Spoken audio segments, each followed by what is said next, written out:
And nobody was shooting at you, I bet. No. Not that I was aware of, anyway. We are live on social media. We're going to start the music and let everybody in.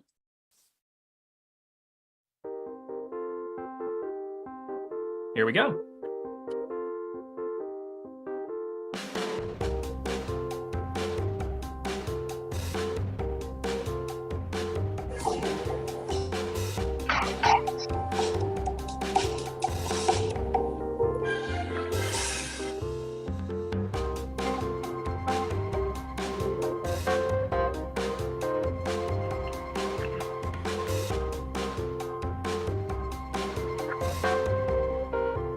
Good evening, everyone, and welcome to Veterans Breakfast Club.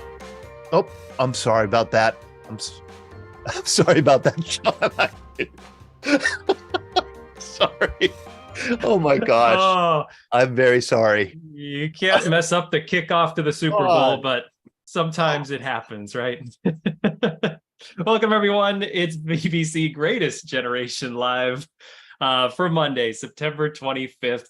My name is Sean Hall. I'm the Director of Programming with the BBC. Welcome to those of you who are joining us tonight. For those of you who are new to us, our mission is creating communities of listening around veterans and their stories to connect, educate, heal, and inspire. We've been doing this for 15 years now, but only really started the online portion of our organization at the start of the pandemic. And this has been a long-going happy hour. Every Monday night, we're here to bring you veteran stories, military topics, military history. We've had people on from around the world. We're so excited that you are spending your Monday evening here with us tonight. Joining me tonight are Todd DiPastino, the Executive Director of VBC. Todd, how's it going?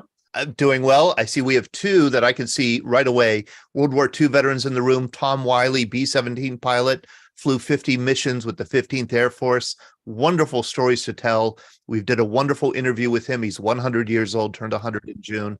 And I could put a link to that interview here in the chat. And we also have Bill Balabanow, I see, who was in the Merchant Marine in World War II, also served in Korea and Vietnam. Just want to acknowledge our two World War II veterans in the room tonight for Greatest Generation Live. Thank you, Todd. And the host of this evening's program is Glenn Flickinger. Glenn, how are you? I'm excellent tonight, Todd. Thanks very much. Excited to be here again. Excellent. And we have some wonderful guests. I'm going to let Glenn introduce them in just a minute. We have a really great program planned for everyone. We have just a couple of announcements that we want to get to before we officially start the program. And first of all, what I will do is I will thank our sponsor here. That is, everyone can see it, tobacco-free Adagio Health. They've been supporting us for quite some time now. They are a really wonderful organization. They are dedicated to reducing and preventing tobacco use and to getting the word out about the hazards of smoking and secondhand smoke. They are all about health, so they want people to quit. They have classes, nicotine replacement therapy, and a popular quit line, 1-800-QUIT-NOW. They also educate people, children especially, about tobacco use from cigars, cigarettes, pipes, chew, snuff, and other nicotine products like vaping. And finally, Tobacco-Free Adagio Health advocates for public and private policies that ensure healthy places to live, work, and play. You can learn everything there is to know about Tobacco-Free Adagio Health on their website, tobaccofree.adagiohealth.org. We want to thank them so much for being a sponsor of the VBC. We also have a magazine. For those of you, again, if you're joining us new for the first time, we have a free quarterly magazine. I did say free. So if you don't get it, all we need is your address. You can email Todd, T-O-D-D, at veteransbreakfastclub.org, or myself, Sean, S-H-A-U-N, at veteransbreakfastclub.org. Make sure you get us your address, and we will make sure to get you a free magazine. That'll come out quarterly. We have another issue coming out in just a few short weeks that I'm really excited about. So please do make sure you get in touch with us. I also host a podcast, or I should say, in this case, co-host a podcast for the VBC. We did a small mini-series called Lioness: The Origin Story. This is a really wonderful podcast.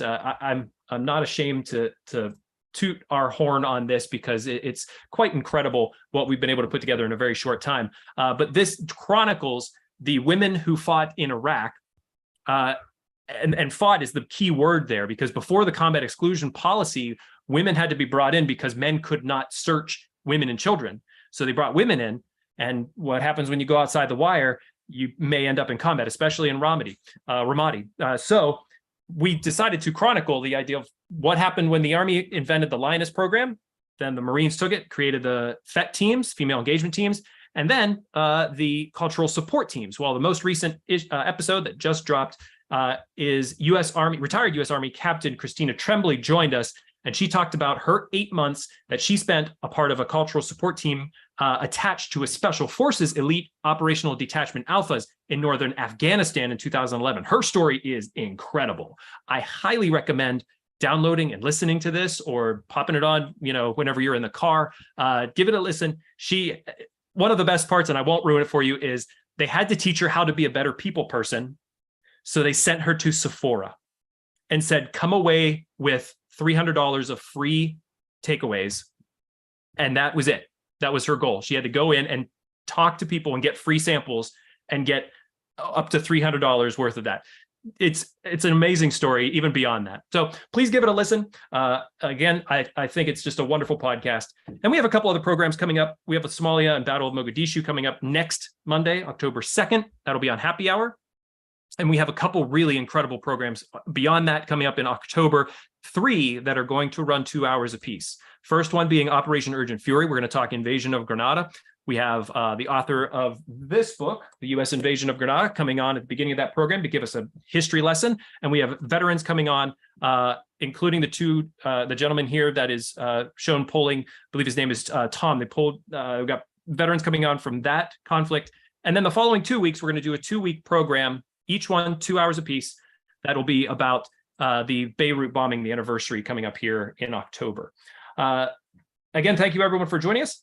Glenn, I want to hand it off to you. Thank you again for hosting Greatest Generation Live.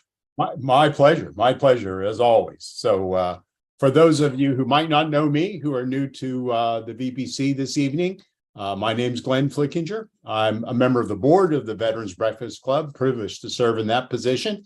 And for the past 3 years now, Todd, hard to believe it's been that long, I've been the host of this monthly program, Greatest Generation Live, which is basically all things World War II, which sort of fits me real well because I'm very passionate about the history of World War II and World War I for that matter. So I get to interview lots of fascinating people, including people like Alex Kershaw, who we have on tonight. And I occasionally get to interview some World War II veterans. It's amazing the number of veterans we still have alive and with us. So tonight we have Alex Kershaw. Alex, are you still there? I kind of lost you on my screen. Sean. Yes. We just asked Alex to unmute. Yeah, can you hear me okay? There you go. Okay. Lost you for a second, Alex. Listen, thank you very much for being with us again. We were talking just before the program. It's been 2.5 or 3 years, COVID time. We had Alex on back then about his previous books. This one, The Liberator, the story of Lieutenant, soon Captain Felix Sparks, which is one of, I think, Alex's best books, among many of his best books, and essentially kind of a companion story to the story we're going to talk about tonight, because this, for the most part, followed what was the 45th Division, 157th Regiment, through the Mediterranean campaign. And tonight, the book we're going to focus on with Alex is Against All Odds, which is essentially the same campaigns, but with the 3rd Infantry Division featured. So, Alex, thank you very much for being with us. How are you doing? I'm great. I'm good. Just got back from a trip to Europe where I started in Saint-Tropez and ended in Colmar. So I followed the 7th Army, 36th Infantry Division, 45th, and the 3rd from Saint-Tropez, which was horrible, terrible place. Never go there. Lyon, and then we ended up in the Colmar pocket. So suspect this is more research for another book? No, it was a trip that I did with the Virginia Museum of History and Culture. It's called Wine and War. So we basically followed the 7th Army, Operation Dragoon. The landing beach for the 3rd ID where Audie Murphy landed in Saint-Tropez. We start there. We go to the vineyard about 3 miles inland where he earned the DSC. And then we followed the 7th Army up the Rhone Valley, Lyon, and we have a 2-day interval where we drink wine in Burgundy. Unfortunately, most of Burgundy was liberated by the French. They knew what they were doing when they planned Operation Dragoon. And then we veer off through the Vosges Mountains and we end up in Colmar. And the last couple of days we discuss the Colmar pocket, and we go to 3 places where guys earn the Medal of Honor. Eli Whiteley from Texas A&M in Siegeltheim, Lieutenant Colonel Keith Ware, one of the characters in my book, at Hill 351, which is just above Siegeltheim, and then Holtzwihr. I think it's about 10 miles from Colmar, where Audie Murphy earned the Medal of Honor. So it's kind of what I'm trying to say is that the book and places in the book are very fresh. I was there just a couple of weeks ago. Excellent, excellent. And we're going to be speaking about 2 of those men tonight. Audie Murphy, of course, and Keith Ware. We're going to start with Maurice Britt and then finish with Michael Daly, as sort of had to pick a few names from your book. Otherwise, this would be a 5-hour program. Yeah. Or we could just read the book to everybody for the next 10 hours. Listen, also tonight, in addition to Alex, who we're so very pleased to have on again, we have 2 people from the Medal of Honor Museum in Arlington, Texas. Michael Caldwell. Michael, please say hello. Hi, good evening. Thank you for having us, and once again enjoying breakfast for supper. So I like doing that. And there's Kaylee Schick as well. Kaylee? Hi. It's nice to see everyone, and we're excited to talk about this book tonight.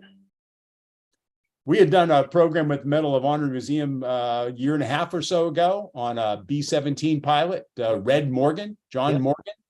Did it with his son and grandson, and there were some others on from the Medal of Honor Museum at that time. They have a great collection of memorabilia, I think, on Red Morgan. So when we thought about this program, we thought we'd reach out again. Alex's book is full of Medal of Honor winners, as is 3rd Division. And so that was the reasoning behind it.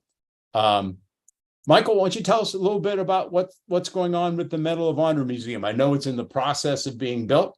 How's it going?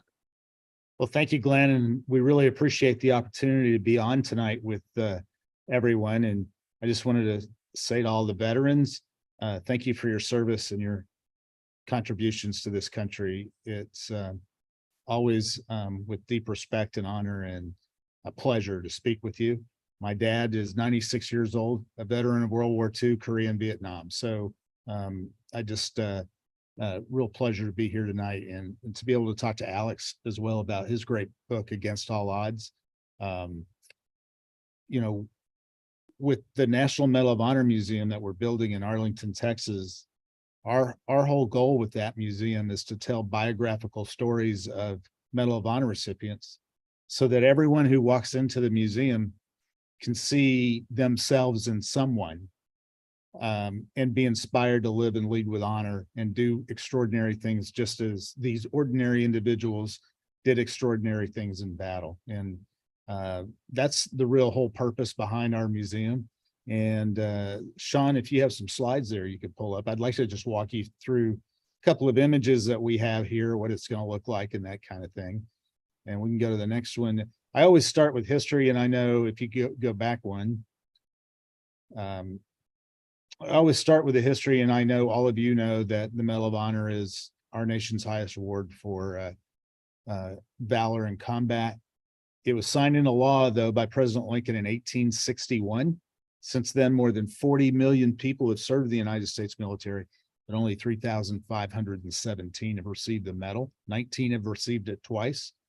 66 living recipients today. So, you know, not many left, and not many more being produced on a regular basis these days. So need to get this museum built for them, especially the 50 Vietnam War era living recipients that we have. We actually have 3 distinct projects. We'll focus on the museum tonight. I'll tell you a little bit more about that in a minute. We've already stood up the National Medal of Honor Institute. Within the museum, we have education programs, a Center for Excellence for kids, basically K through 12, already working with the National Football League on their character playbook with 3 Medal of Honor related videos in their character playbook that goes to 380,000, nearly 300,000 actually, middle school kids across the country. We also do a leading in the moment course for corporate leaders, nonprofit leaders, governmental leaders.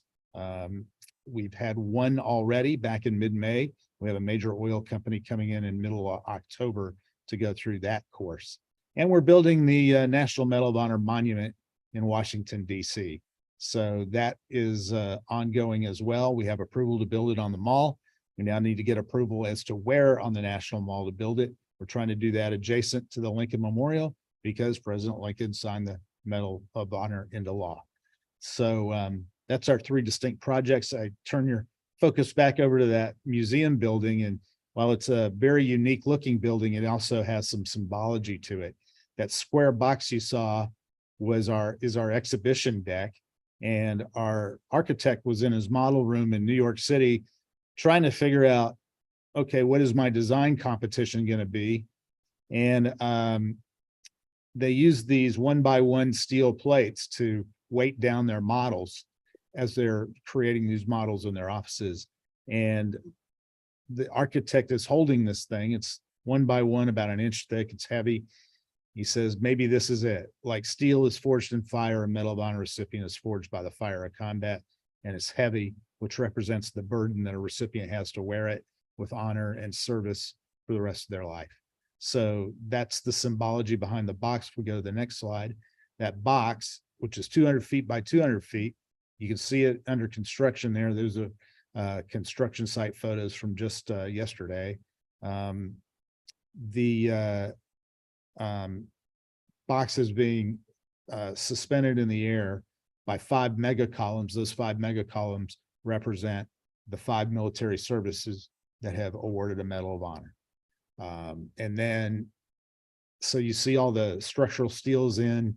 We're actually putting glass in, and I just wanted to include this one photo here as you look to the right on the screen. That's a sunrise photo from inside that exhibition deck on September 11th.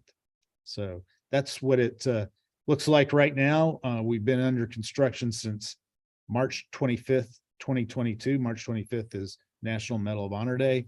We expect to deliver the museum and have a grand opening on March 25th, 2025. Next slide. And that's what it'll look like when it's finished. Beautiful.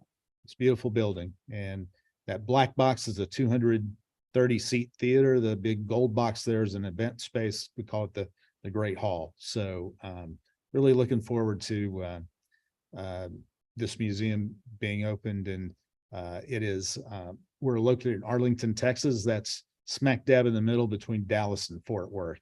It's adjacent to where the Dallas Cowboys and the Texas Rangers play as well. So next slide. Well, that's it for the slides. I know Kaylee's on too, and we'll talk about exhibits and that kind of thing as we go through the program, but just wanted to show you that. And one other thing I wanted to bring up, a couple of weeks ago, we started an initiative called the Museum Veterans Network. We want to get veterans informed, inspired, and involved with the museum. And I've included a link in the chat if you want to join the Museum Veterans Network. We'd love to have you on. It is free of charge. We're not going to charge you anything for that. We do have a Cornerstone membership that's at a significantly reduced rate for veterans. I think you can get through that on the link as well, but to join the Museum Veterans Network, it's free of charge, and we'd love to keep you informed along the way as we make advances here with the museum and get it completely built. Excellent. Great. Well, Great. Congratulations, Michael and Kaylee, for being part of what I'm sure is going to be a fascinating organization and deliver a great service to our country, really, and our veterans, of course. And one of the distinct challenges that we have is with 3,517 recipients, and that box is big. It's 200 feet by 200 feet. It's about an acre of space, but you can't tell everybody's story in depth. We'll be able to tell all the stories digitally, but we're only going to be able to tell about 70 or 80 stories in depth and 13 major characters. And so one of the big problems or challenges that we have is how do you decide whose story you're going to tell? And I can tell you Audie Murphy will be the first one you see, since we're 60 miles from where he grew up. But I'd love to ask Alex about his book, because what's fascinating is the Third ID has 61 Medal of Honor recipients in its history. The last one being Alwyn Cash from Afghanistan, whose story is absolutely incredible. Was killed in his action. I encourage everybody to read that story. But I think more than 30 Medal of Honor recipients in World War II. And you, Alex, in your book, Against All Odds, focus on a handful of those. And I'd just love to ask you, how did you decide who to focus on in the book, especially in detail? That's an excellent question. I think there are officially 40 Medal of Honor recipients from the Third ID. Yeah. So without being in any way disrespectful to the 101st Airborne, who we know won the war in Europe and then finished off the Japanese single-handedly in the Pacific. You know, I think they had 2 Medal of Honor recipients, both, I think, a day apart in September 1944, Operation Market Garden. So that's a big difference. The Third ID had 20 times more Medal of Honor recipients. And there's a really simple reason for that, which is that they were in a hell of a lot more combat. The Third ID spent the longest in combat in the European theater of any American division. That's actually the journey they took from North Africa in November 1942 all the way to the last headquarters they had was in Salzburg. So anyway, really good question, because, you know, when I looked through histories of the Third ID, I was like, well, who do I pick? And ideally I wanted to have a bunch of guys from the same, you know, it was impossible to find the same company, but I thought, oh, maybe I could get the same regiment. And actually 3 of the 4 that I focus on belong to the 15th Infantry Regiment, which I believe is the most decorated regiment in US military history. It was the most decorated of the 3 regiments that were in the Third ID in World War II. So of the 40, I believe 15 medals were received by the 15th Infantry Regiment. So Audie Murphy belonged to the 15th Infantry Regiment. Lieutenant Colonel Keith Ware belonged to the 15th, and also Michael Daly, when he was in Nuremberg in April 1945, when he earned the medal, he was also in the 15th Infantry Regiment. So I kept it quite tight because I wanted to have interactions between the characters. I wanted them to serve with each other in the same battles, but I also wanted them to maybe cross paths at certain points. So, you know, there's only one character in my book who doesn't serve under the same commander, isn't in the same battles, and didn't intersect with the others. And that's Maurice Britt, Arkansas born. So but he does intersect with Audie Murphy in a really interesting way. Yeah. I just cherry picked the guys that I thought were really interesting, and that I wanted to tell through the characters I chose. I wanted to tell the broader story of the American liberation of Europe, but I also wanted to, you know, I was looking for characters that were interesting before the war, that had obviously really, you know, very dynamic careers in combat, but also who I could write about after the war, that where I could touch on various issues such as PTSD, the weight of that medal, what it felt like to be a reluctant public hero, etc., etc. So it was cherry picking, but also, you know, I did have some guidelines. Great, thank you. But I do think that's a beautiful map. The one for the 45th Infantry Division is almost identical, except they begin in Sicily. So, but I mean, it's a very long way from Casablanca to Salzburg. It's over 2,000 miles. So. I think for the 45th, I remember the number, Alex, I'm not sure I'm correct, but they were in actual combat days, 345 combat. Yeah. And the third ID must have been about the same, if not more. Yeah, I think it's 354. You'll have to fact check me on that. I think it's the longest anyway, but the 45th come a close second, So what we'd like to do, Alex, if you're okay with this, is go through some of these stories. And as we tell the stories, as you tell the stories, I know there's other questions that will come up from Michael, from our audience. And I want to remind the audience, if you have a question, please post it in the chat. And I'll pause once or twice to let the audience ask questions.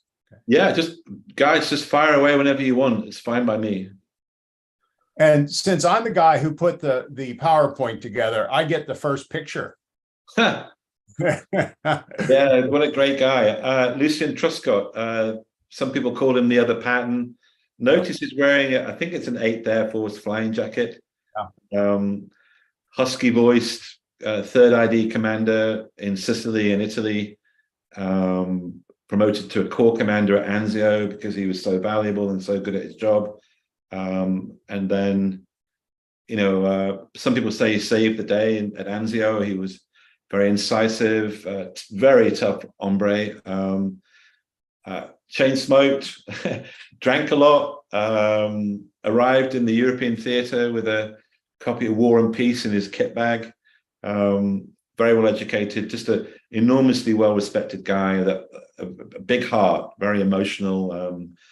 I think it was at the end of the war, the last Memorial Day in 1945. So just literally a couple of weeks after the end of the war, he was at the Anzio Nettuno graveyard, the temporary graveyard there, and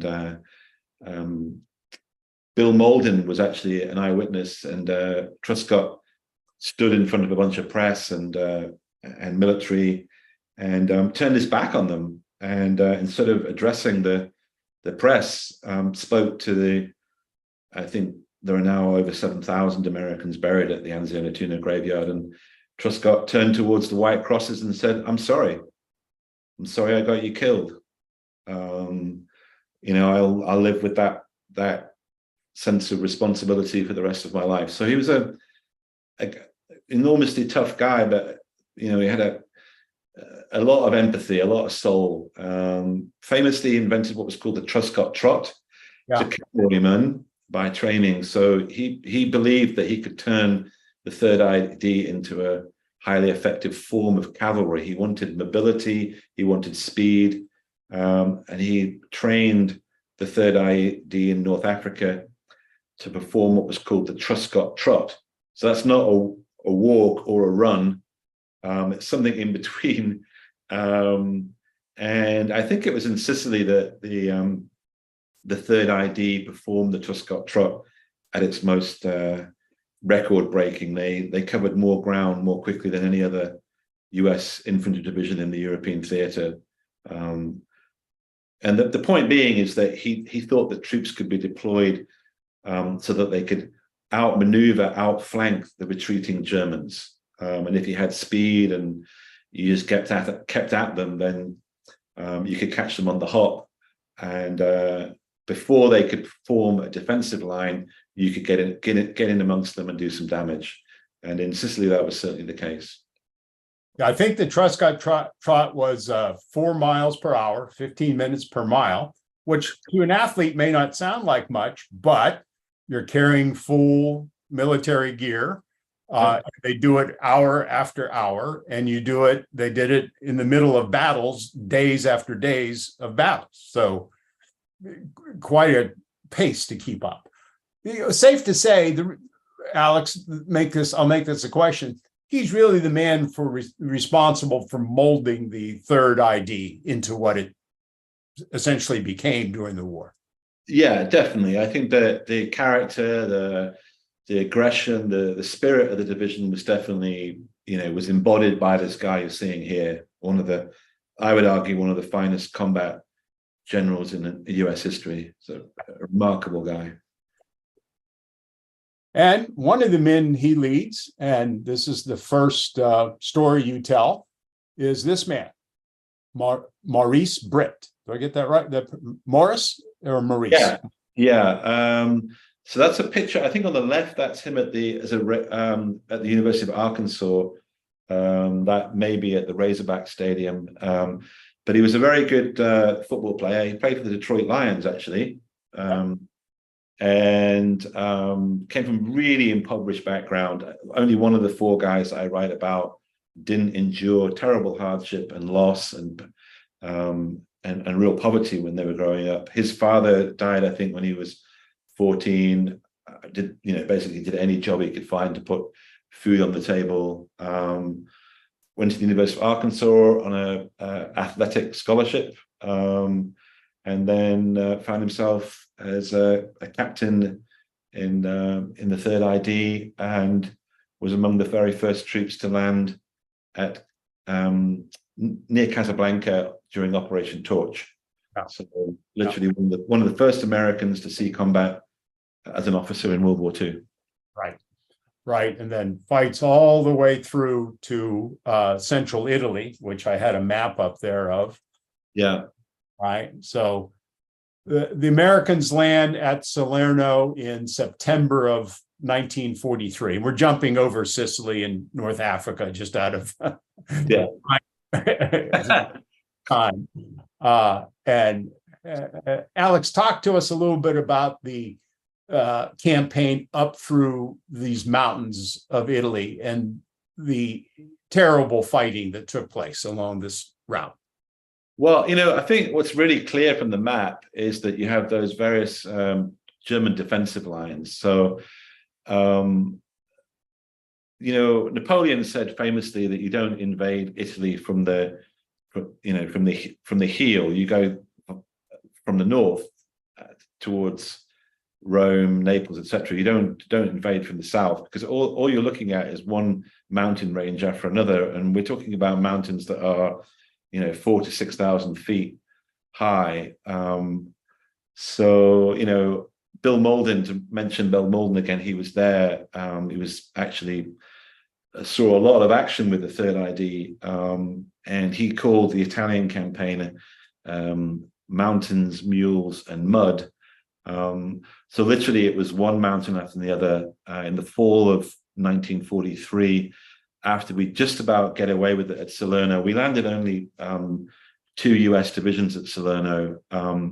The big problem, without me getting too sidelined, is that throughout the Mediterranean campaign, we didn't have enough men and we didn't have enough landing craft. So we were pretty much, Sicily, Salerno, Anzio, we were landing only about half of the number of troops that we should have landed. And therefore we ran into a lot of problems.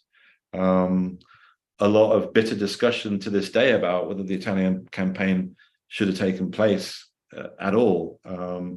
But anyway, once we did manage to get a foothold at Salerno in mid-September 1943, we then pushed north.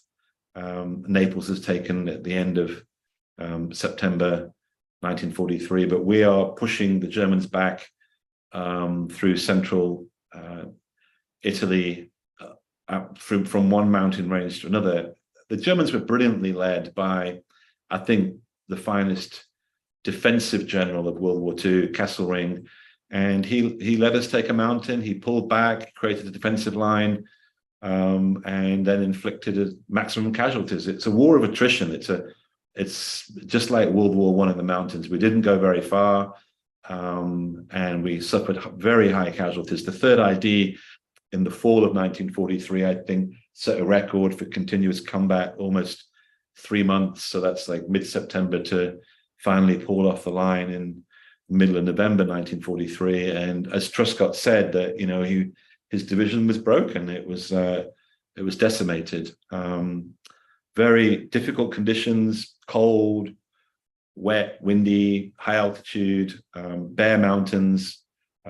guys getting killed by shell fire, shell bursts on rocky sides of mountains and just being, shredded apart by pieces of pebble. A very difficult campaign, very hard, very dispiriting. A lot of mistakes made by the Allied command. But the Third ID were there, and they managed to push on, and Britt was in the thick of the fighting. And there you have a picture of the mountains just south of Monte Cassino. And Britt, the action for which he receives the Medal of Honor occurs, I think, is it on Mount Rotondo? This mountain? Yeah, I think you can see it there. It's where are we? Right to the left over here. You can see I'm pointing here. There's a sign right at the top. So that was a case of his company, which was never at full strength. I mean, everybody knows is watching that, the full strength, that they don't ever operate at full strength, maybe on an amphibious landing. But by the time you get to November 1943, after more than 3 months of hard fighting, his company is down to maybe 40, 50 guys. And they hold the top of Mount Rotondo. The Germans attack. It's a very fierce counterattack. And Britt organizes what the remnants of his company and prevents the Germans from pushing them off Mount Rotondo. So that required, when I looked at the Medal of Honor citation, that required him taking out several machine gun nests single-handedly. There was a ludicrous figure of the amount of grenades that he threw, something like 32 or a number similar to that. He fired every weapon he could find, M1, etc., and then ended up throwing stones. Now, it sounds like it's something out of a comic book, and I think one of the things that I noticed when I went through many Medal of Honor citations is that if you read them, they do sound superhuman. It's almost as if you're reading something from an Action Man comic or something that a superhero would do, not a mere mortal. But he actually did throw rocks at the enemy. So in the press reports, he was described as a one-man army that literally single-handedly he'd save the day on this mountain.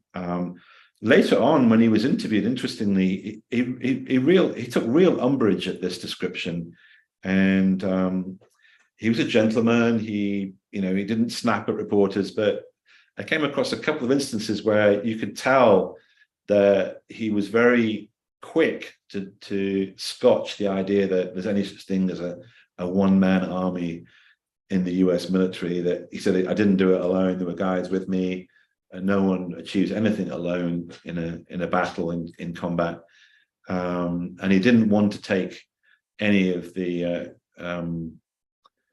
credit away from the guys that he fought with. I mean, he's a company commander. He's an officer. They performed as a company, not just as his private army. So, yeah, remarkable guy. It's almost in each of these stories, Alex, and you do such a wonderful job. I recommend everybody to read this book.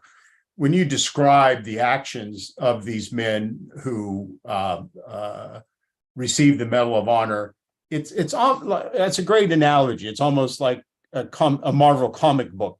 Yeah, pages.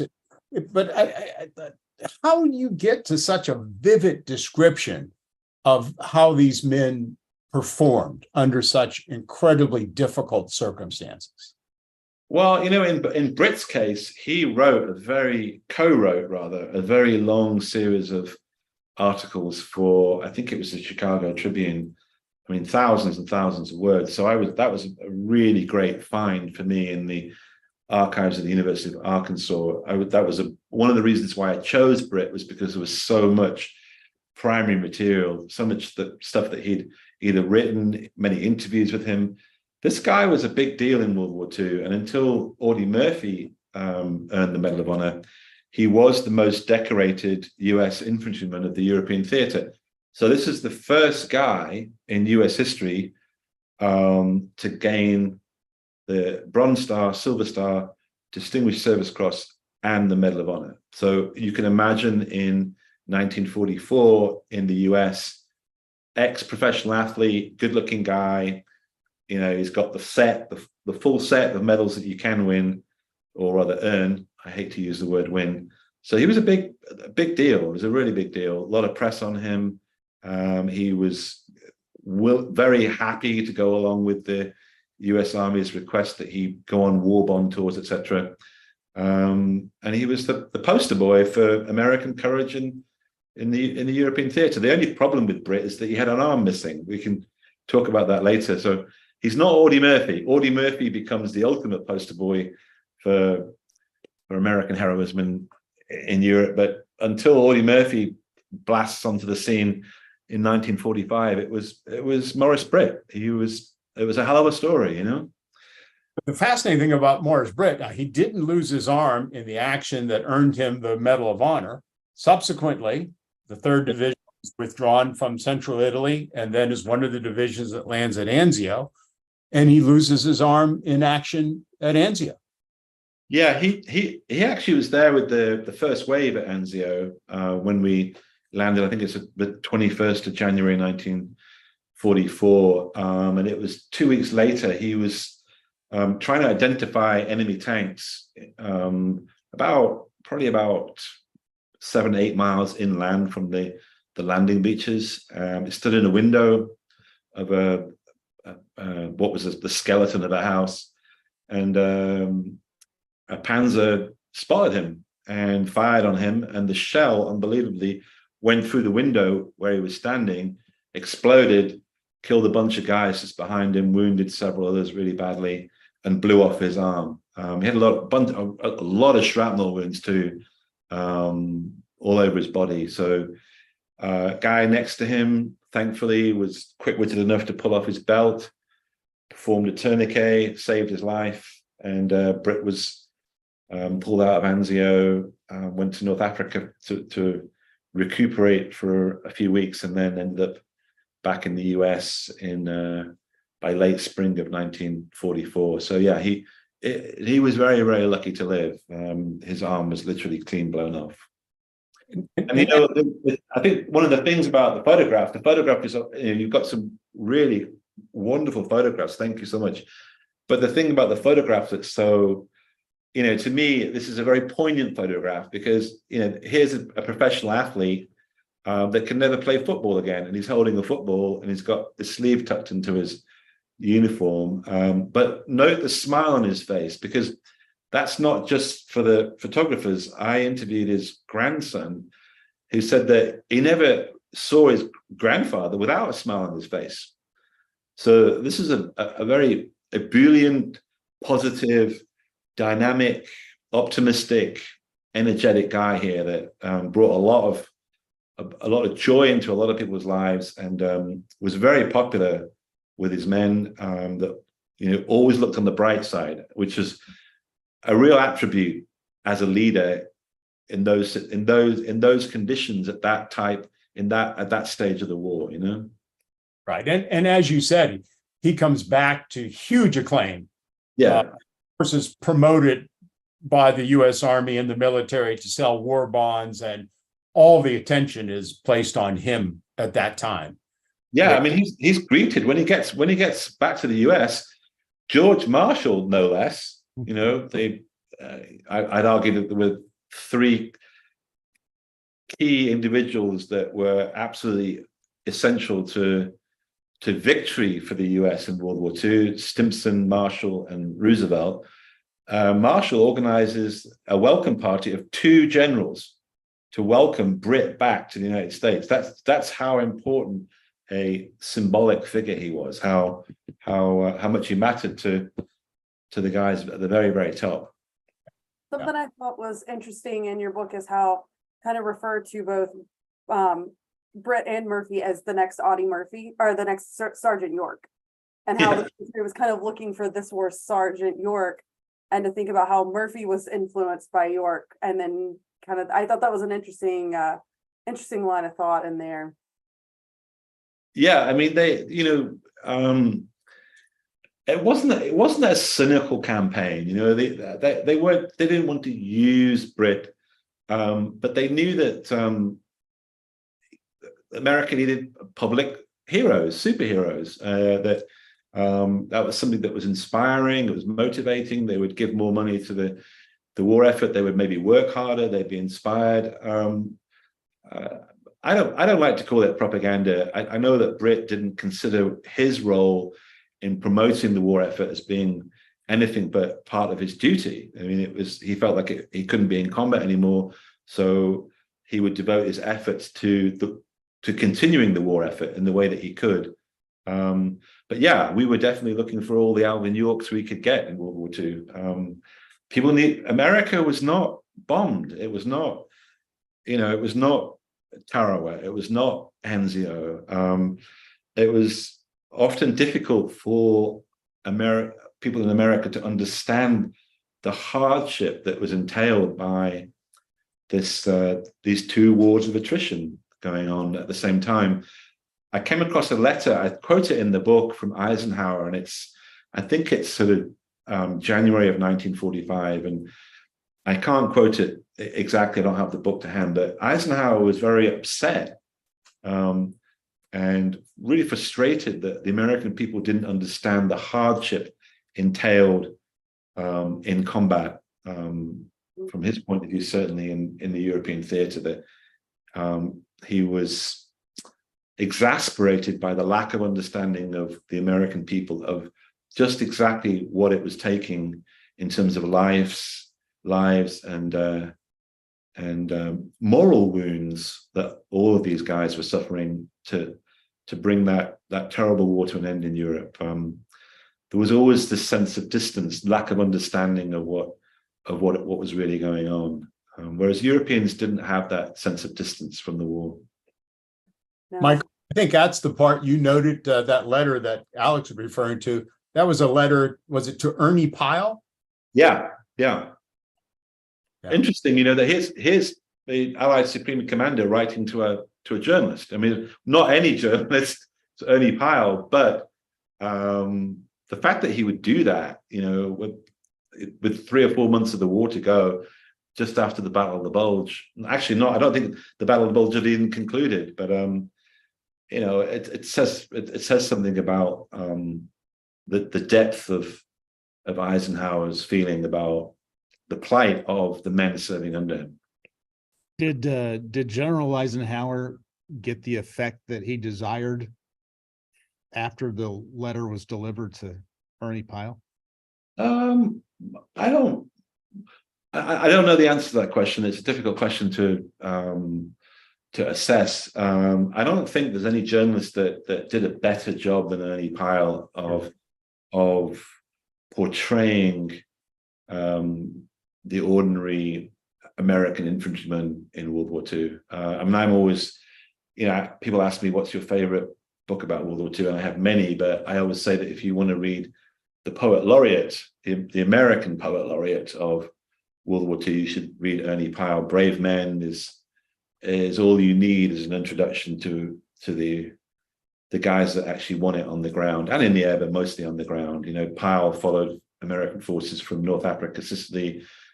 He lost his nerve in a way at Anzio, very heavy shelling, almost killed.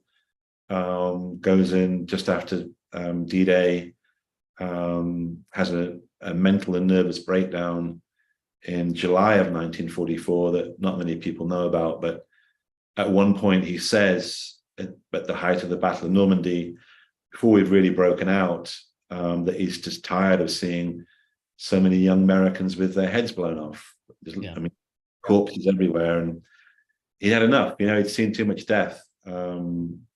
He's there for the liberation of Paris. He called it the happiest day of the war. He said you'd have to be a sissy. I can repeat this with you guys, and I hope you can edit this out. But one of my favorite Ernie Pyle lines is he's in Paris when the French Second Armored Division and the 4th ID liberated Paris. So there were Americans there. Actually, Americans were taking sniper fire on the 25th of August. People forget that it wasn't just the French that liberated Paris. We let them. And Ernie Pyle's there, and he said, if you're an American soldier in Paris on the 25th of August, 1944, 44, you'd have to be a sissy not to get laid, you know? So I was like, you could bleep that out, but I Too late. I'm a huge Ernie Pyle fan, and I actually went to a couple of years ago. I went to his grave in Punch Bowl Cemetery in Hawaii. I just think he was, you know, if you're going to read any guy writing about what it took to get it done, it's Ernie Pyle. You know. There's actually a new biography out on Ernie Pyle by a man named David Chrissinger. Yeah, I know David, and he's going to be a guest of ours later in the year. It's a tremendous book. It's a fantastic book. We're actually interviewing him on November the 11th. So, oh, great, cool. Yeah, I think he actually retraces Pyle's journey. Right, he does. You know, through a lot of World War II. Let's pause here for a moment. Sean, are there questions in the chat room or questions anybody in the audience would like to pose to Alex? I see a recent one by Larry. What president presided over the most Medal of Honor ceremonies? Oh, geez. Wow, I would guess maybe Lincoln, but otherwise it would be Truman. I would say it might, I guess if you're talking about the actual ceremony, it was Teddy Roosevelt that actually made it a requisite that the president present the medal. Before that, a lot of them were mailed. Yeah. So a lot of the Civil War medals were just, oh yes, you get it, here it is, they sent it in the mail. It was very, very unofficial. So Roosevelt's the one that says it needs to be a ceremony presided over by the president or someone he appoints. So it's tough because FDR didn't do as many of them as you'd think. A lot of them during the war were in the field. But it's a good question. I guess, you know, obviously who had the most under their tenure would be Lincoln for sure, but it wasn't really a big ceremony at that time. So I'm guessing it would be Truman because a lot of the guys, and certainly there's a picture later on that I use in my book where Michael Daly receives the Medal of Honor. It's late August 1945, and I believe there were 28 Medal of Honor recipients at the White House on just that one day. So, which is the largest number of Medal of Honor recipients in the White House on any one occasion. I'm just guessing it's Truman. And then he did the majority of them for Korea as well. Yeah, well, there you go. Yeah, even more. I mean, there were 470. I'm right in thinking there were 472 Medal of Honor recipients from World War II, and Woody Williams was the last to pass away in June of 2022, last year. Yes, a little over a year ago. Yeah. We were lucky we had him on our program 6 months before he passed. So yeah, he was an amazing guy. I mean, you know, amazing. I did an editorial for the Stars and Stripes just after he died, and you know, the point of my editorial was to say that this was the last link with that incredible cohort of you know, Americans that, you know, that we were, you know, we're losing the greatest generation very quickly. The last statistic I heard was less than 130,000 from 16 million who wore the uniform. But when the last Medal of Honor recipient passed away, I saw that as a kind of a break in the chain, linking us with that amazing, you know, that amazing generation. So yeah. Yes, and there's only one living Korean War recipient. Oh, really? I didn't know that. Wow. So I guess most of the living recipients are Vietnam, yeah? Vietnam, about 50, right at 50. Yes. Oh. Sean, any other specific question for Alex? Rona, Alex, were you able to interview firsthand any of the men in your book? If so, how did that add to the story? I didn't, unfortunately. They'd all passed away, but I began my discovery of the third ID by interviewing Bob Maxwell. And I'm sure some of you may even have met him or know about him. But at the time, in late 2018, I went out to Bend, Oregon, and he was 98 years old. And he was at that point the oldest living recipient of the Medal of Honor. Yes. So, you know, it was hard for me to get him to wear the medal. I mean, I didn't say, hey, can you put the medal on because I want to see it? But intermediary, a friend of his, I went and interviewed him one day, and then I came back the next day, and he was wearing it. So it took a bit of persuading him to actually wear it. Very religious guy. Prayed. He told me he prayed every morning, every night. He mumbled prayers all the time. And he went from Sicily all the way through the Italian campaign, and I believe it was early September 1944 when he received the Medal for Actions in Besançon, which is, if you follow the 7th Army, as I just did a couple of weeks ago, from Saint-Tropez up the Rhone Valley, north of Lyon, you bear right, if you like, bear east, and Besançon is just in the lee of the Vosges Mountains, a beautiful town. And Maxwell is an interesting, I don't want to go on too long, but it's an interesting case because he said to me that I don't deserve this medal. I didn't do anything extraordinary at all. And what happened in his case was that a German grenade bounced off some chicken wire near where he was and literally rolled over towards him. And he jumped on the grenade, had a blanket with him, and smothered the detonation. And he said to me, I didn't think about doing that. I didn't decide to go and attack a machine gun nest. I didn't decide to take out a tank. It literally was a split second. I didn't think about it. I just did it. So he really felt like he hadn't done anything that somebody else wouldn't have done, that it was an instinctive reaction, and that, he hadn't, it didn't mean that he should have been treated as a public superhero for the rest of his life. Far from it. He was a very, very modest guy. And he said, that when he was wearing the medal, he said, "This has weighed heavy on me.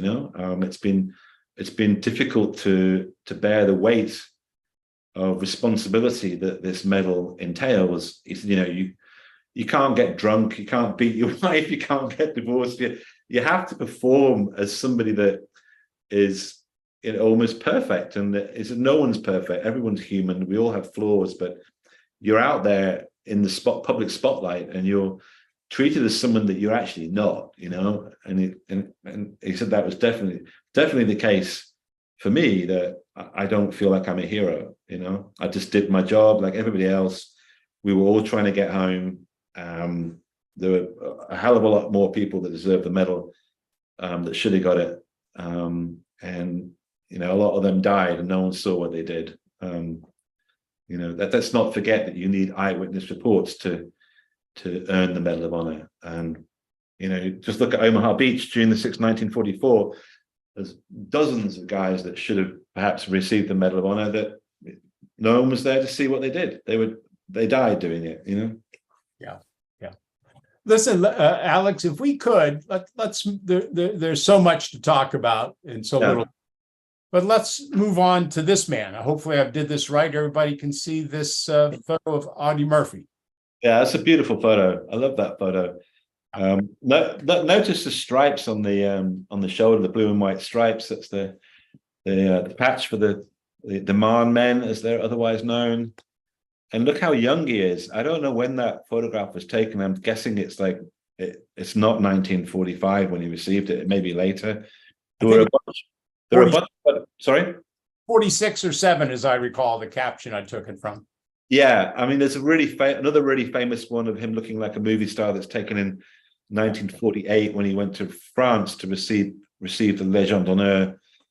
This may be from that same session, but I mean, this is Audie Murphy. He's the most decorated U.S. infantryman from the European theatre in World War II. Some people say of all time, and we don't want to get into that debate because it gets very complicated. But just an amazing guy. I mean, he wasn't even 21 when he received the Medal of Honor in Salzburg. I think it was the 15th of June, 1945. He landed. I've actually been to the beach where he first saw combat on the 10th of July, 1943 in southern Sicily. I believe it's called Blue Beach. He was in Company B of the 15th Infantry Regiment. a lowly private, rejected by the Marines, I think rejected by the Army once, and finally made the weight and came in and saw combat in Sicily, all the way through Sicily, Italy, wounded twice, really badly, actually, almost killed in October of 1944 in the Vosges Mountains. A sniper hit him in the buttock. He was taken off the line, taken to hospital in Aix-en-Provence.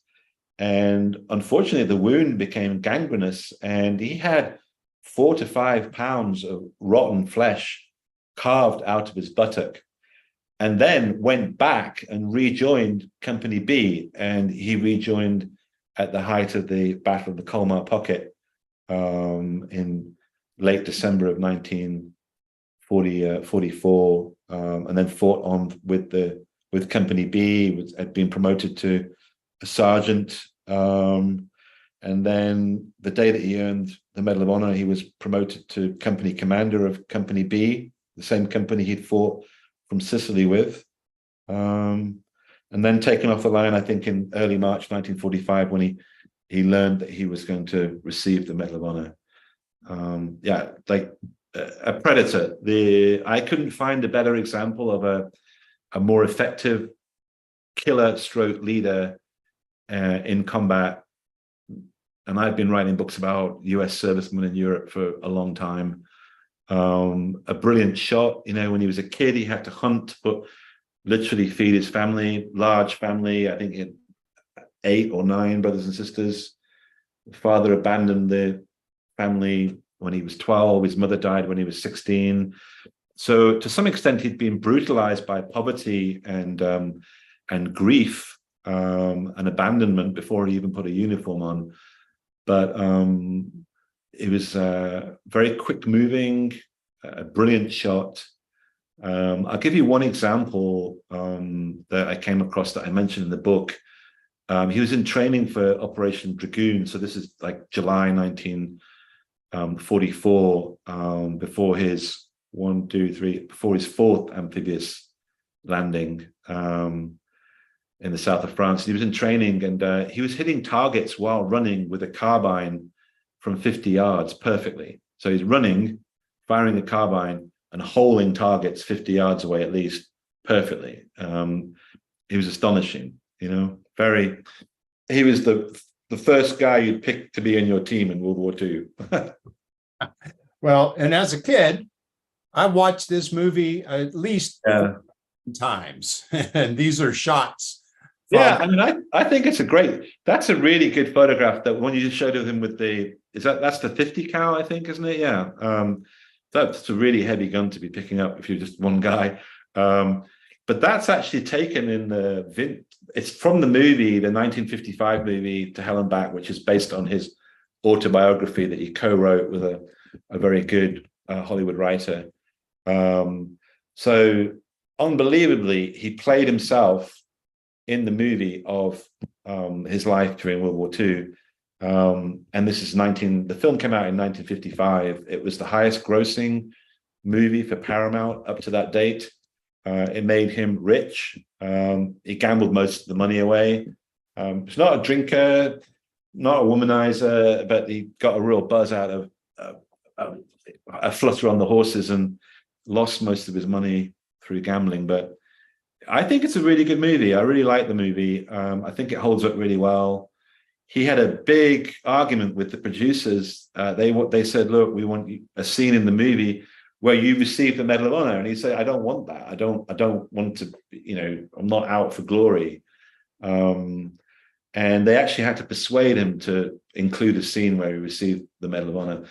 The reason why I mentioned that photograph is because that's a scene from the movie where he's in near Ramatuelle, which is just inland from Saint-Tropez, the landing beach, where I was a couple of weeks ago. And I actually took a group of 22 people to the very spot where he earned the DSC. So that's a Distinguished Service Cross.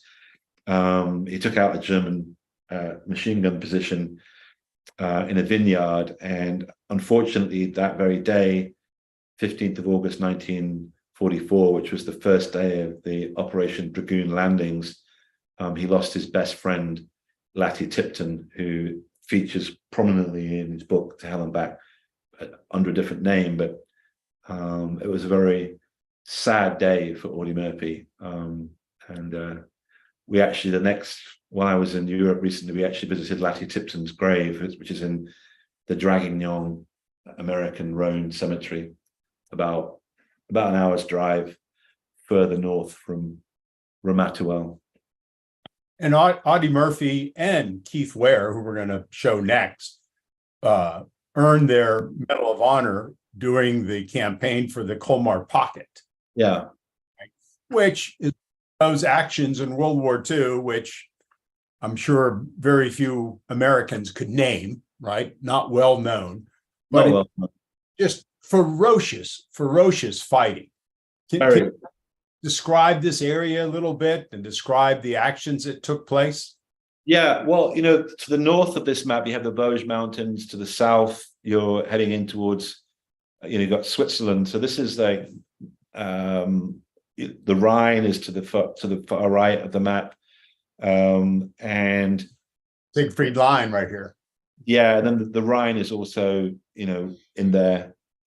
So Audie Murphy described this as a kind of iron fist that the Germans pushed at the 7th Army, which is predominantly American, but also with the French fighting alongside us. And the point is that once you get through the Colmar Pocket, once you get through the gap between the Vosges and the mountains of the Swiss mountains, there's a gap there. It's called the Belfort Gap. It's a traditional route that you've taken to attack Germany, that Napoleon took, that invading armies have taken to enter into central Germany. And the Germans defended it very heavily for obvious reasons. Once we got through the gap and we got across the Rhine, there was nothing left. There was no natural obstacle left between us and Berlin. Still a long way away, but you're right into the heart of the Third Reich. And they defended it very, very heavily. In fact, their entire strategy from August 1944 onwards, several hundred miles away in the south of France, was to slow us down whenever they chose to, as we climbed up the Rhone Valley. And then as soon as we got into the foothills of the Vosges, which are the central part of the map, they did what they did in Italy, which was to create defensive lines and to wage a war of mountain attrition. And it was a very, very bitter campaign, the Vosges Mountain campaign, which culminated in the Battle of the Colmar Pocket. To give you an example, we liberated Lyon in the first week of September 1944. We were into the foothills of the Vosges by the end of September 1944, and it took us until the beginning of February of 1945 to clear that pocket, what you see there, which is around about, I think it's about 80 to 100 miles wide. That iron fist that, as Murphy described it, of the German 19th Army, fighting in some cases to the last man. The SS were there, Waffen SS, because they know once the pocket's closed and we're across the Rhine, the war's as good as over. So they put up a hell of a resistance. 8,000 American casualties, interestingly 15,000 odd French casualties, and then over 30,000 German casualties, which gives you an idea of the ferocity of the German defense. So if you look at Battle of the Bulge, look at the Normandy campaign, the Allied casualties pretty much come in about the same as the German casualties. Here, the German casualties are 3 times the American casualties. They fought very, very hard. Yeah. Glenn and Alex, we have a Professor Larry Stoneking here with his hand up and veteran from Vermont. How are you doing, Larry? I'm fine, thank you. Can you hear me all right? Yep. Just a real quick observation. Many years ago, I had the honor of attending the laying of the wreath to the tomb of the unknown soldier. A very moving experience. I'll never forget it. Light drizzle was falling. Tears were in my eyes. I walked across the little path, and there, in plain sight. You couldn't miss it. It was the tombstone and the final remains of Audie Murphy. And I have so often thought about the poetic part of Audie Murphy and his heroism, and just within eyesight, you see the tomb of the unknown soldier. I found that to be quite moving and quite poetic. Thank you. Thank you, Larry. Thank you. Yeah. Just to wrap up Audie Murphy, so we can try to get at least one more of these recipients in, or we could go 3 hours, Alex. Yeah. Whatever you like. Audie Murphy, as you all know, as we already mentioned, goes on to be this huge film star in the 50s through the early 60s, right? And he suffers from PTSD, obviously, in a very big way. And it hit me as I was doing some of this research and reading about his movie life, the parallels with Jimmy Stewart. And we had a program on about Jimmy Stewart early this year, January, maybe it was December of last year, with the author of a biography on Jimmy Stewart. Yeah. And Jimmy Stewart, as a 8th Air Force veteran, suffered dramatically also from PTSD, only not as well known as what happened to Audie Murphy. So what happened to Audie Murphy in his life post World War II? Well, I mean, I love your mention of Jimmy Stewart, because I'm a huge fan of him, both as an actor and as a combat commander. I mean, he did 20 missions in the 8th Air Force. If you look at a before and after photograph of Jimmy Stewart before he completed those missions, I mean, he aged terribly, and he did suffer significantly from PTSD. People always say that, that some of the scenes in A Wonderful Life, the first movie he made after World War II, that he didn't need any rehearsal. I mean, he when he broke down in the movie, that was, that was easy for him to do, because that's exactly how he felt in many ways. When he looked back on World War II, he was still traumatized by the loss of so many of those guys in the 8th Air Force. But Audie Murphy was an interesting character, because I think that one of the things that all the guys that I wrote about have in common is that they never put the war behind them. They put it to the side. And this is one of the themes that I develop in the book and that I've written about in other books, which is that, even a day of combat, an hour, it doesn't matter. It scars you, it changes you. Audie Murphy, I think it's over 240 days of actual intense combat. And it definitely profoundly affected him. And yet he functioned. He was, I would say he was very highly functioning. He slept with a pistol under his pillow. I don't think his first wife appreciated that. He'd wake up with nightmares and, shoot the clock on the wall perfectly. I think his second wife was a heroine. She'd managed to deal with this, and they were, his personal life was calmed down to a certain extent, but the memories never went away. He told John Huston, the film director, when he was making the movie Red Badge of Courage, that he'd left a large part of him behind in Europe on the battlefield. He didn't, the way that adrenaline was pumped through his body was permanently altered. He could never achieve those kind of highs, that rush, that buzz that he'd received that he'd experienced in combat. Hence the gambling. But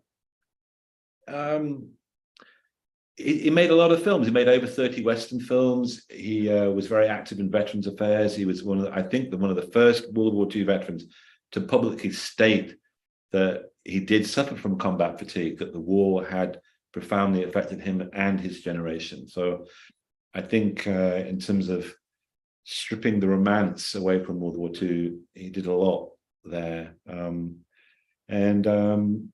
Wrote some beautiful country and Western songs. Had 2 great sons. Just a very admirable guy, I mean, quite apart from what he achieved in World War II, which is miraculous. I don't think any soldier will ever be able to do that again. But he was also very productive and creative and inspirational in many ways. after the war.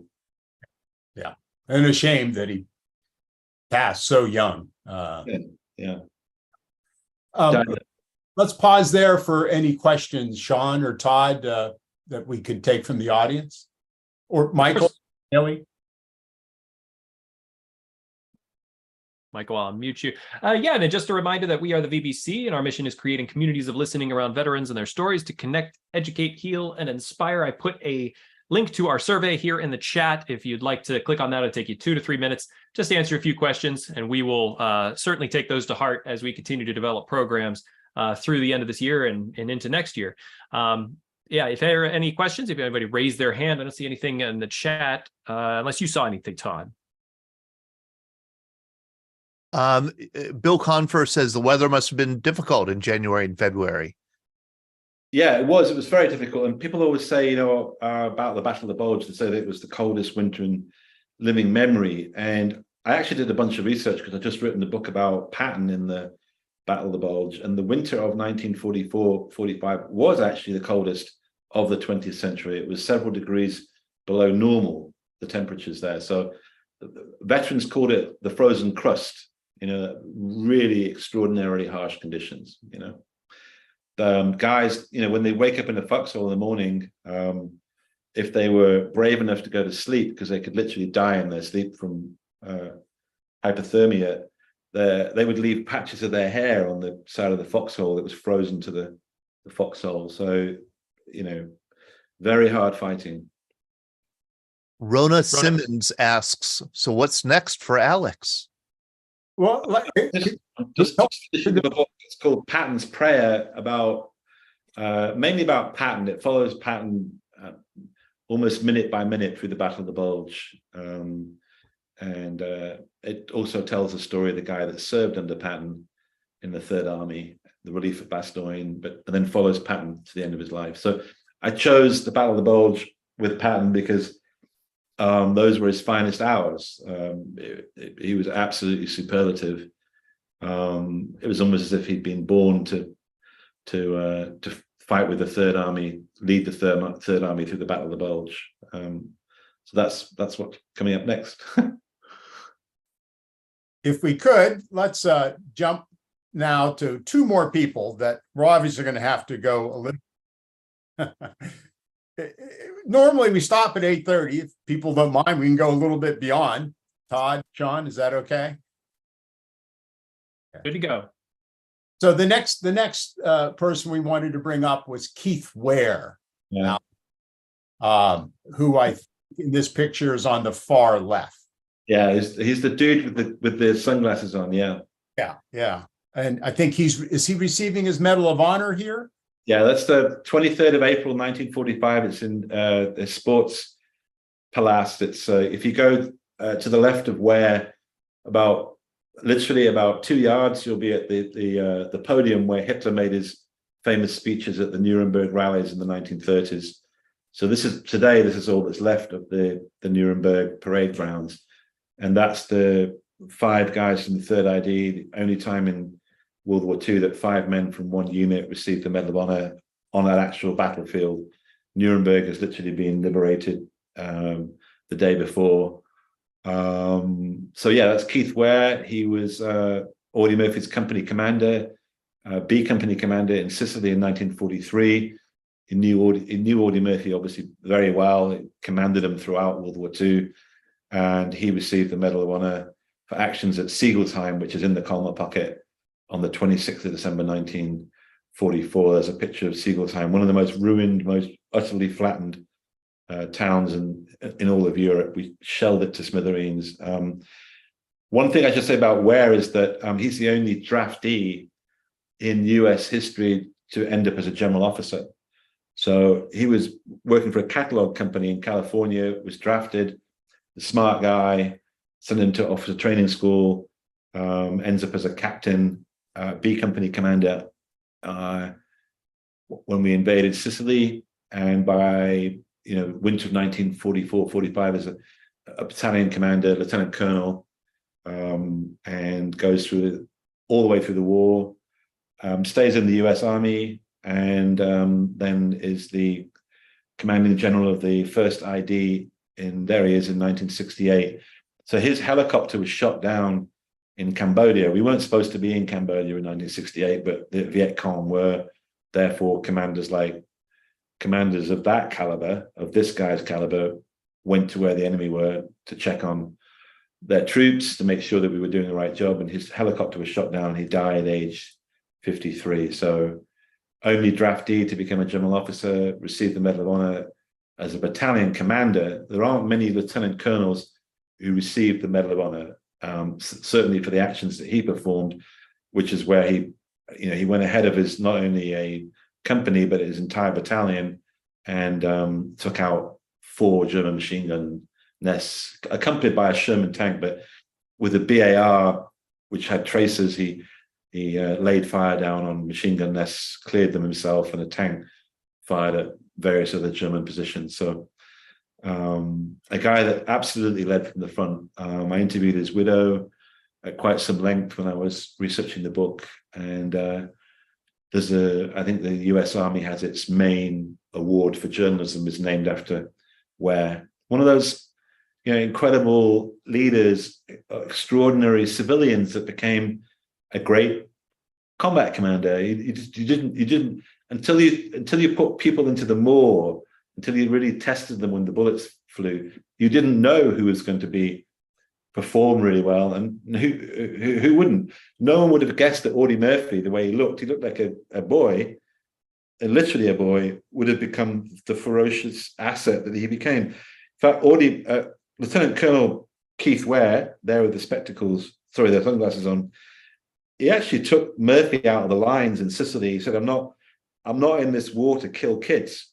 I'm not having a kid die under my command. So you're going to be a runner for me. I'm not having you anywhere near the front lines. And Audie Murphy disobeyed him, went out on several patrols, and then Ware finally said, okay, if you want a piece of the action, you can have it. And by the way, you've been promoted to corporal. So they knew each other really well. They communicated after the war, and Ware was Audie's superior, commanding him either at company level or battalion level all the way through the war. And this shot here is of Hill 351, Alex, where you just were. Yeah, where he earns his Medal of Honor. Yeah. And again, the point I want to make again to you as I read the book, and I was just shocked by it, is he's a lieutenant colonel, battalion commander, that goes Audie Murphy on us. Yeah. To the front. I've not come across another case in that there must be some, but I've not come across the case of a lieutenant colonel earning the Medal of Honor in the way that he did. It's rare for an officer at that level to be right at the front, literally ahead of even scouts. Right. So let's wrap up with one more example, which again I think is just a fascinating story.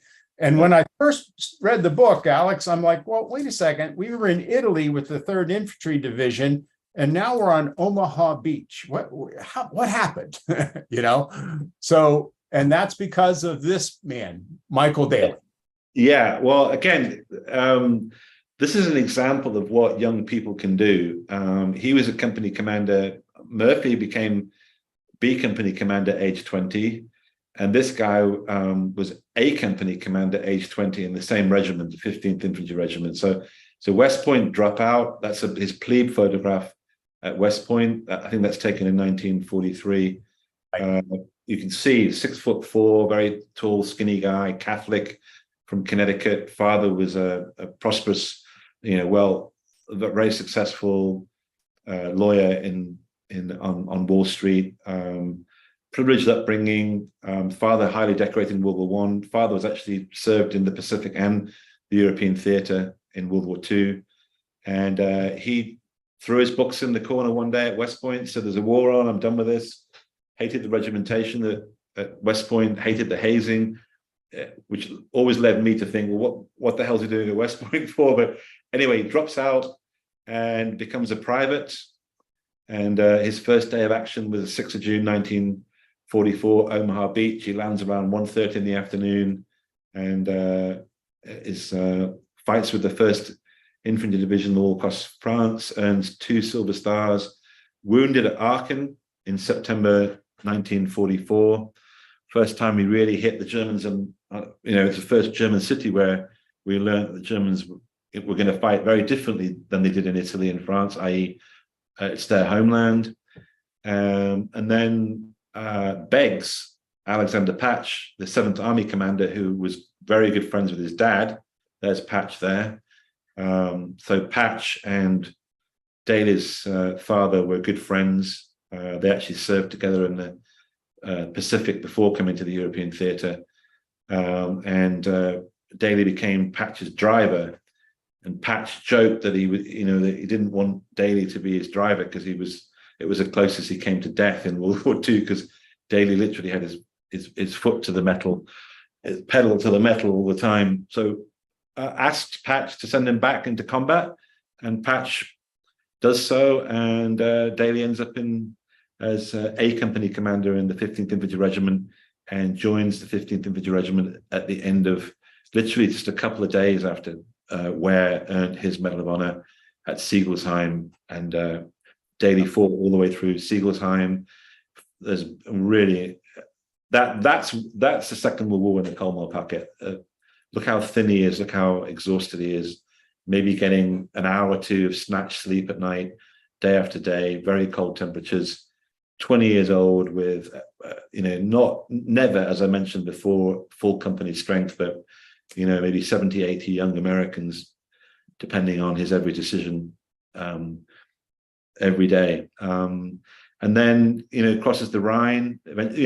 Colmar Pocket's closed early February 1945. We're across the Siegfried Line, and then the Rhine, and then in April of 1945, the 17th of April 1945, the 3rd ID and the 45th Infantry Division liberate Nuremberg, which had been flattened. We, the British, had hit it early on in the war, and it was a prominent target because it was the birthplace of Nazism.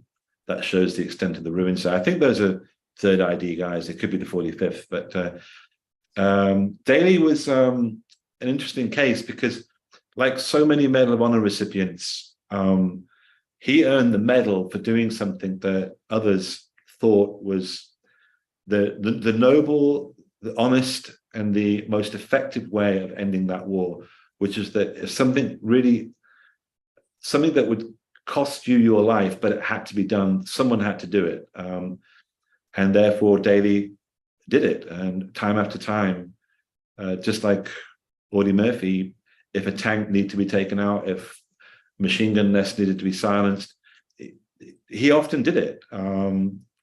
Very few people, it's a myth that, everybody around these guys were up for it. They're up for the fight. In fact, only around about a 1/3 of US infantrymen in a firefight in the European theatre actually returned fire. So it's around about a 1/3 of US soldiers fighting for their lives under fire actually returned fire. So it came down to individuals, maybe half a dozen in a company, maybe sometimes just 1 or 2 that would actually win key engagements in key battles. They would get the job done, attack, kill, destroy the enemy, and in doing so, save lives around them. So I think that Daly, that was exactly the case with Daly in Nuremberg. The citations, 4 machine gun nests, 15 Germans killed. Again, like Ware, ahead of his men, taking the lead, prepared to give his life so that somebody else didn't have to lose theirs. Very aware as the war was ending that these guys wanted to go home and they should go home. It was his responsibility to keep them alive, and therefore he would take the big risks. Just remarkable. So yeah, he earned the Medal of Honor on the 17th of April 1945. The next day he gets to the medieval wall around the heart of Nuremberg, steps onto a pile of rubble, tries to put his head above the wall, crack, sniper round, bullet goes through his head, literally from his face here to the other side. The picture you may have shown of him receiving the Medal of Honor from Truman in the White House, that one there, that act of benediction he's got his eyes closed. This is a very serious, devout Catholic. If you look really closely at the picture, you'll see where the bullet entered his face here. Falls down onto a pile of rubble. And then this is the kind of incredible guy he was. He pulls out a pencil from his combat jacket pocket and sticks it down his throat to clear his windpipe because he was choking on his own blood. Just phenomenal, Taken to an aid station. They thought he was a goner. He received last rites.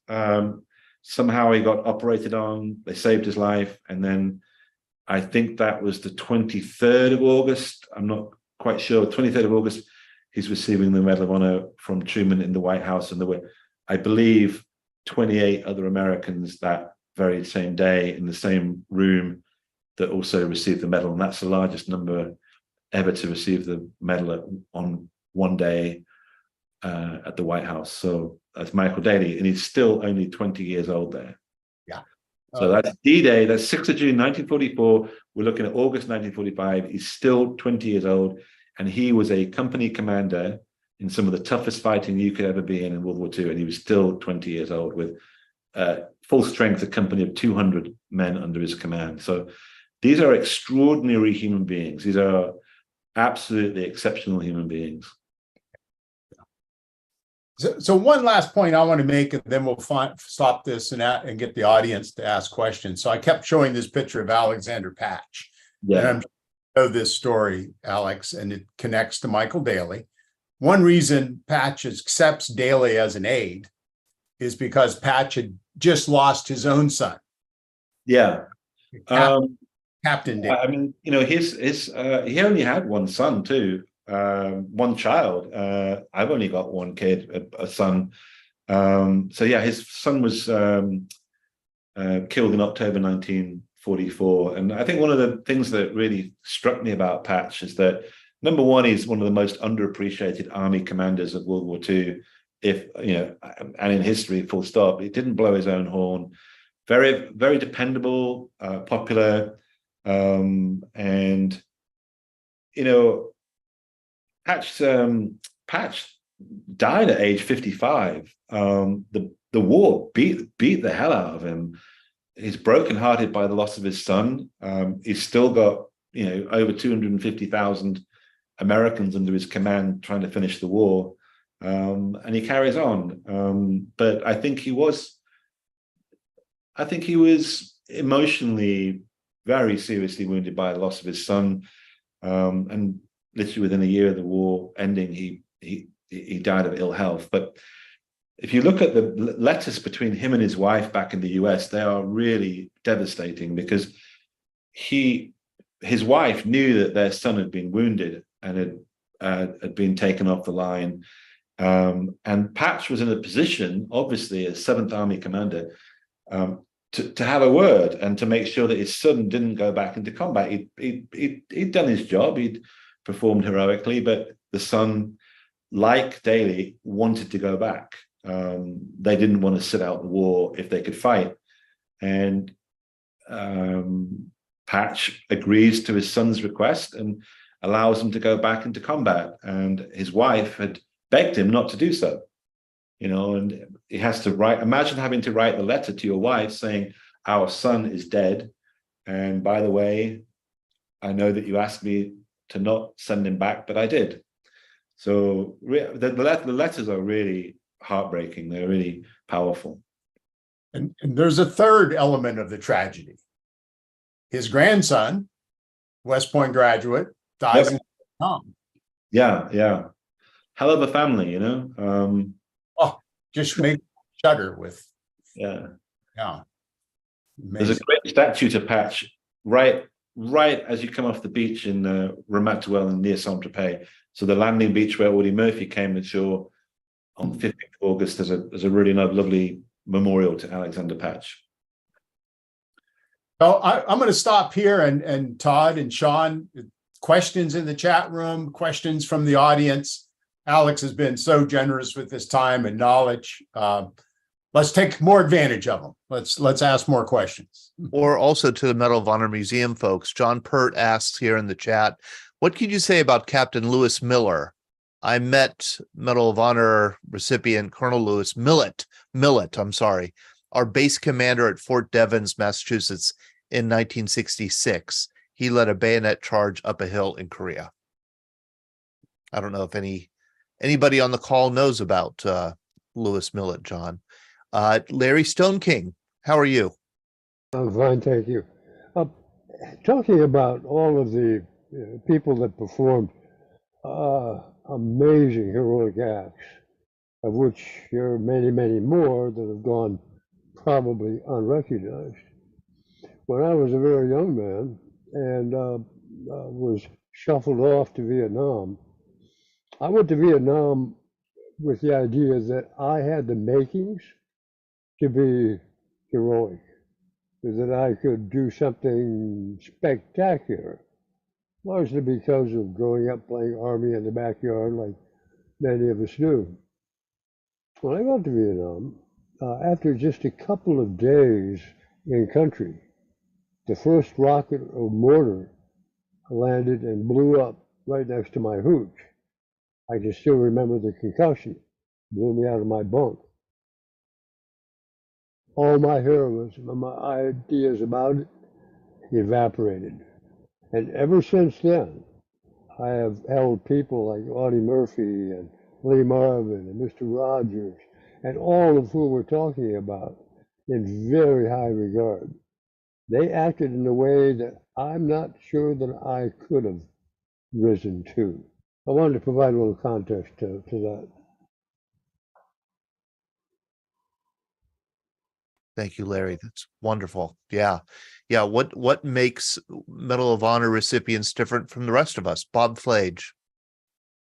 Hello there. Now, I just wanted to give my 2 minutes to Rita Adams. She's trying to get through there. Oh, Rita. Yeah, Rita said here in the chat she met General Millett at a 25th reunion years ago. Okay. Let's see, Rita. I know we've been putting a lot of things in the chat here. Rita Adams, good to see you. You could unmute yourself if you'd like.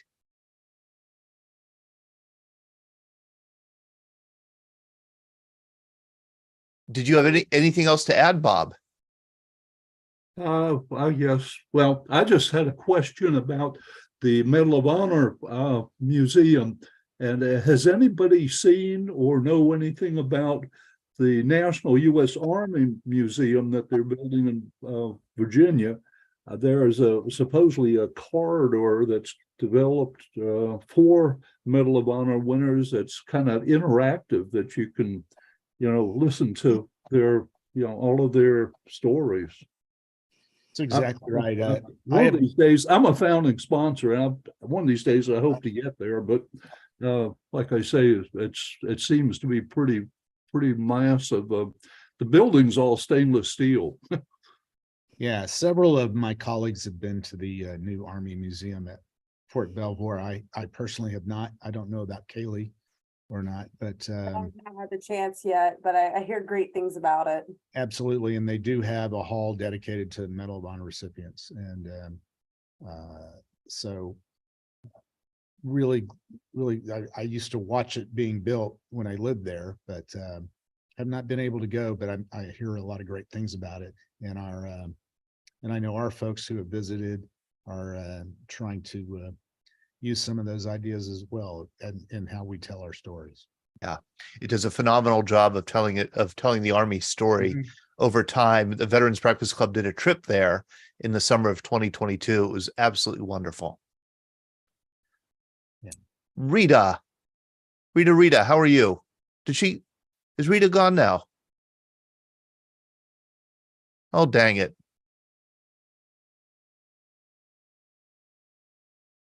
Okay. So that's all the questions, I believe. Well, we're past our 8:30 stop time anyway, so very good. Alex, come back to you and not only thank you again for your incredible generous devotion to these topics, your knowledge, your skill in writing this is just fantastic. We love reading your books. Please keep writing. And again, what is the newest book, or has it been published or about to be published, Alex? It's called Patton's Prayer, and it comes out on the 21st of May next year. Oh, next year, 2024. Okay. Well, Down. keep on writing. Thank you. Michael and Kaylee, thank you so much for being on with us. I hope you enjoyed it. Thank you for the information about the Medal of Honor Museum. And as soon as we can get into the suite at the Cowboy Stadium you guys have, Todd and I will be there. Absolutely. Thanks, guys. Thank I'll you. see you. Good Thank night, you. everybody. Take care. Thank you to everybody.